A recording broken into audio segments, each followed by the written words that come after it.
Hey all, B007 back with a daily roundup of the movies I saw today at the BFI London Film Festival. Today I'm going to be talking about the sci-fi film Arrival, the beautiful love story Paterson, and finishing up with the controversial slave rebellion film The Birth of a Nation. So to begin with Arrival, this movie is set in the contemporary world. It posits a scenario in which 12 alien spaceships come and land, hover over different parts of the world. And this initially prompts a coordinated response by the world's governments, cooperating, sharing scientific information. The US team is led by Amy Adams, who plays a linguist called Louise, and Jeremy Renner, who plays a scientist, a physicist called Ian. And together they go into the alien pod that's landed above Montana in the US and try and make contact with these almost sort of squid-like aliens who, it transpires, communicate in a very unusual manner. They sort of squirt out these circles, and the little patterns around the circle's edge signify words. But even more significantly, they speak and think in a non-linear way.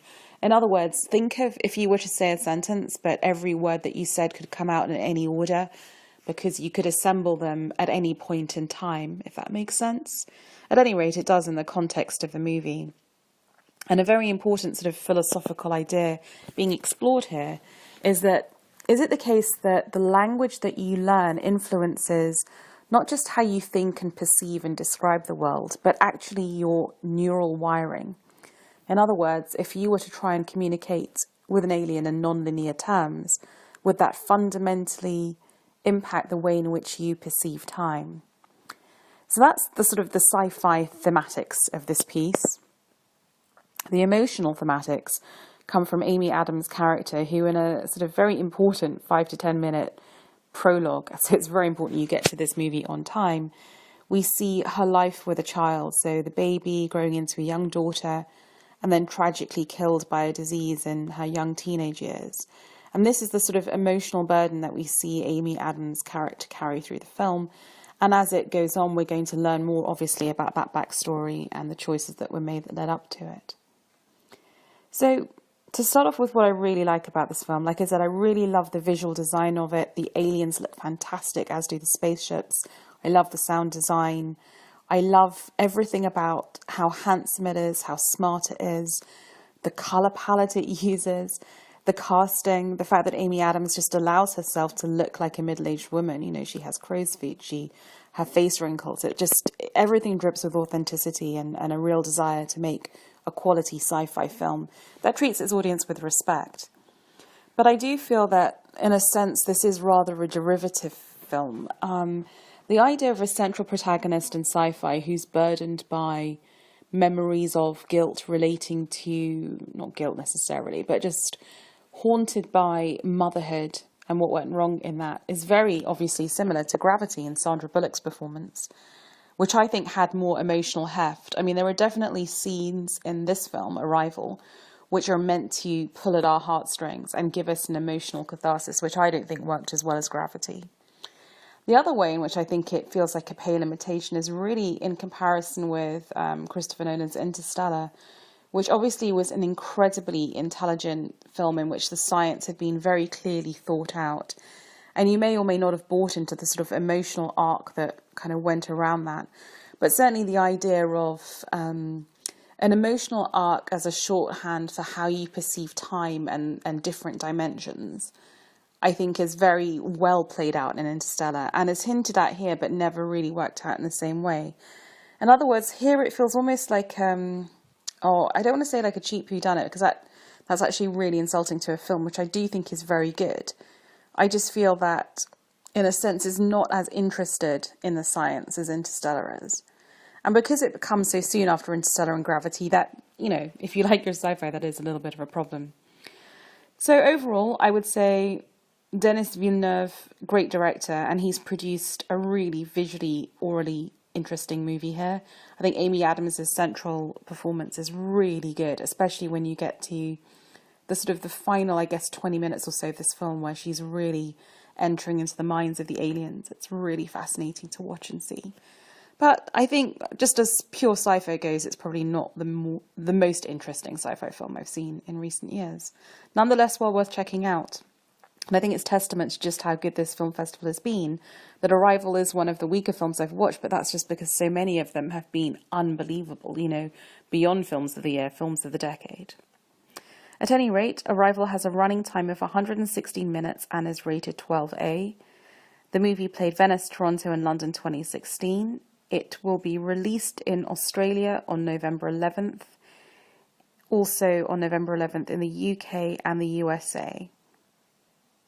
Okay, so next we go on to Paterson.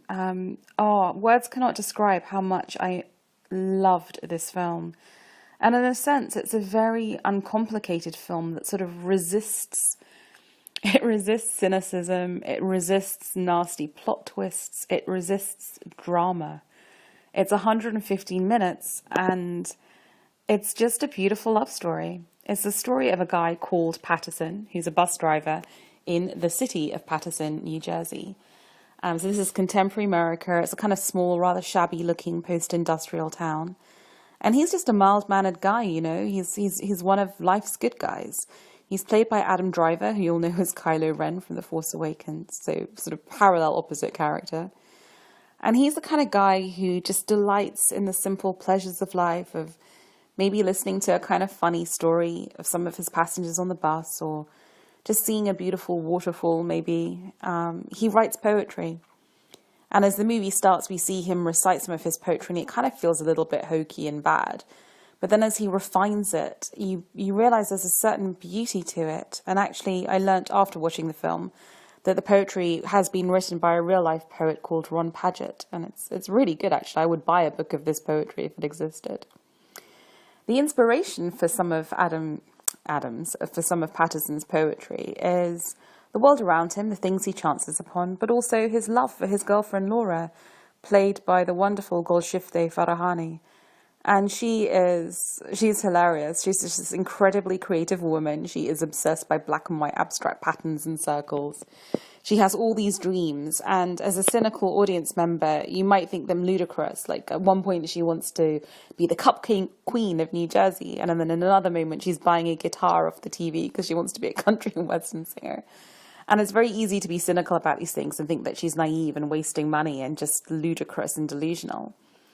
But this isn't the film. I think this is a film from Jim Jarmusch that kind of challenges us to not be ironic and judgmental, and to have a little faith in people, have a little hope in people. You know, her cupcakes do sell. She does learn a song on the guitar. And, you know, this is a couple who genuinely love each other. And I was thinking about this, and I think The Only Lovers Left Alive, Jarmusch's previous film, that showed Tilda Swinton and Tom Hiddleston as two vampires who genuinely were in love, and just kind of feels in his mellow old age he's making these beautiful films, quiet films about love. But if this is about the love story between Laura and Paterson, it's the man, I think it's also a love story between Jarmusch and us, the audience, and kind of forgotten, abandoned, shabby old towns. You know, towns that are kind of beautiful in a slightly shambolic way, where the factories are closed down, and there's just a way in which he shoots it, always at sunset with, not sunset really, I guess, sort of just sun-dappled is the word. It's always got a warm, beautiful glow. And even though what you're photographing is derelict factories and vacant lots with overgrown weeds, there's a certain beauty to Paterson, the town. And also a love of just local life, you know, the idea that you do just know the guy who lives around the block and, you know, your local bartender, and that there is no drama. At one point, a bus breaks down, the bus that Paterson's driving, and it's kind of like a running joke. Everyone's like, oh, are you okay? It could have turned into a fireball. And like he and the bartender, they just kind of like resist this. Like, of course it didn't. This is Paterson. Nothing ever happens. But that's kind of its charm. So I don't know. I mean, I can see how hokey this sounds. I'm describing a movie about two people who are just in love in an uncomplicated way and nothing ever happens. And yet, for 2 hours, it's just a delight to be in their company. And I'm truly in love with this film. I think it's one of the sort of quiet stealth entries for best film of the year, really. It's such a wonderful message as well, that there's poetry in the everyday, if only you have the patience and kindness to look for it. So please do try and check out Paterson. The movie has a running time of 150 minutes, and apparently it's rated R, but I'm not really sure why. It also played Cannes, Toronto, and London 2016. It'll be released in the UK on November 25th, and in the USA on December 28th. Okay, so that brings me to the big movie of the day, The Birth of a Nation, which obviously comes to the London Film Festival laden with controversy. And I really did try to sit down and watch this movie kind of on its own terms, just as a work of art separate from that. But it's really hard. It's really hard to do that because Nate Parker, who wrote it, directed it, produced it, stars in it, is really front and center in this film. And the film is essentially about a slave called Nat Turner.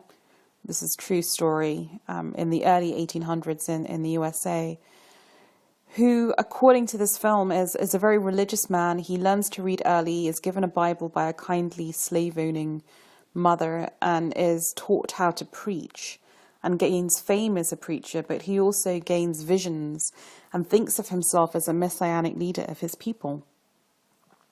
And per this film, he is brought to sort of political consciousness by seeing repeated acts of sexual violence.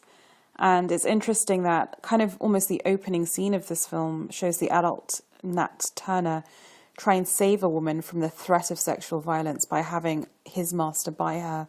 And she eventually becomes his wife and then suffers a brutal rape. And again, that's a powerful motivator for him into fomenting the rebellion. It's just difficult. It's difficult to watch that, to watch a film where, because this isn't a balanced film, right? This isn't a balanced film. This is a film that gives us a messianic hero, a hero that is decreed by the gods as a leader of his people. And he's shown in unflinchingly good terms, like he's the good guy. This is a film that deals very simplistically. So slave owners are basically all sort of evil, often alcoholic rapists. And then there's the one good slave owner, which is the one who teaches Nat how to read, and or how to read the Bible at any rate. So she's almost angelic and good and quietly suffering. And then if you look at the black characters, basically none of them, much like the white characters, none of them have like real characters that are nuanced. They're all just stock characters. So just there to basically be people to be roused up into anger by Nat Parker. Sorry, not Nat Parker, Nat Turner. The women characters in particular get particularly short shrift because they're just victims, right? Or sort of suffering mothers and grandmothers who tend to your wounds. So everyone in this film, every character in this film gets very little attempt at nuance. There's a house slave, so that's always interesting to see how they're going to be treated. Obviously, sometimes Uncle Tomish. And this was particularly disappointing to me because when the rebellion is on the cusp of being started, the house slave actually comes to Nat Turner and says, look, I think you're doing something wrong here because you're going to put us all at risk. What do you hope to achieve? You don't have weapons. There's not enough of you. You're just going to get shot down and become martyrs. And we'll all get strung up, as revenge, which is basically exactly what happens. But I don't think this is a film. I don't think Nate Parker is a writer and director who's interested in exploring the pitfalls of Nat Turner's messianic complex. I don't think he's interested in giving us a nuanced and balanced judgment about whether this was a wise rebellion and what it meant and what its legacy was. Because its legacy wasn't just reprisal. For the 50 white people they killed, 200 black people were then killed. But, real sort of clampdowns on the ability of black people to meet and to assemble. So was it really a step forward or a step back? And I'm not saying it was or wasn't, but I just think it would have been really interesting to explore that cinematically. But like I said, this isn't a film that wants to get under the skin of Nat Turner. If he was a guy who saw visions, who when he was, hung for his rebellion would have seen the vision of an angel taking him up into heaven, that is the version of events that this film's going to show. I also think it's interesting, like by its editing, what it doesn't show. So, for instance, its angelic messianic hero cannot be shown to actually be killing women or children, even though we know that's what happened in the rebellion, and that the one person he actually admitted killing was a woman. Rather, here, he kills his slave owner, who's a man. We also know that in real life, he wasn't a man who turned himself in to stop his fellow black people from being lynched until he did so. He was found in hiding, whereas this movie wants to make him seem more heroic, that he puts an end to that bloodshed by sort of offering himself up as a martyr. So I think this is like, it's a well-made, the fact that this is a first feature is amazing, right? I mean, there's a definite assurance of the direction here. It looks very good. The location shooting is very good. But I feel it's simplistic. I feel that it wants to create a hero and not interrogate any of his presumptions and any of his complexes. The female characters, actually characters in general, including kind of him, don't get any kind of nuanced treatment. And it is the elephant in the room, but it is very difficult to watch this movie objectively, even if you want to, when the entire motivating purpose of the main character is to prevent sexual violence to women, and yet that is precisely what he's accused of. So, in real life, as an actor. So, it's a difficult picture. I don't think it's a bad film. I don't think it's a great film. It certainly does not have the visual flair of 12 Years a Slave, or the political anger and the emotional heft of something like Django Unchained. It's just not in that league as a film. So I think just objectively, technically, as a film, it's just not as good as those films. It's not as balanced. It's not as interesting. And it comes freighted with this controversy, which I think if circumstances were different, if the thematic material of this film were different, if the person involved were not front and center in every single scene, it would be easier to digest. But to be honest, I just couldn't, and I tried. So for that reason, you can take this discussion of The Birth of a Nation as an objective review or not, as you choose. I mean, I freely admit that I was very affected by issues outside of what was on the screen when watching it, and that definitely is a pitfall. So The Birth of a Nation, not to be confused with the D.W. Griffiths propaganda, has a running time of 120 minutes and is rated R, rightfully so. The movie played Sundance, where it won a couple of awards, Toronto and London 2016.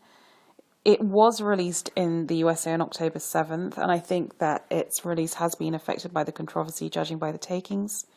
It's going to come out in the UK on January 20th, and in Australia on February 2nd. So there you go. Arrival, kind of mixed feelings about that. I think it's very good, but has some flaws. Paterson, the standout movie of the day, if not the week. Absolutely beautiful. And The Birth of a Nation, too simplistic, too much of a martyr complex, and not enough of an interrogation of what was really happening. Very mixed day today at the festival. Nonetheless, whatever you're watching today, this weekend, I really hope you have fun at the cinema. And if you agree or disagree with my take on any of these films, I know The Birth of a Nation is out in America. Please feel free to reach out on social media. With that, thank you for listening.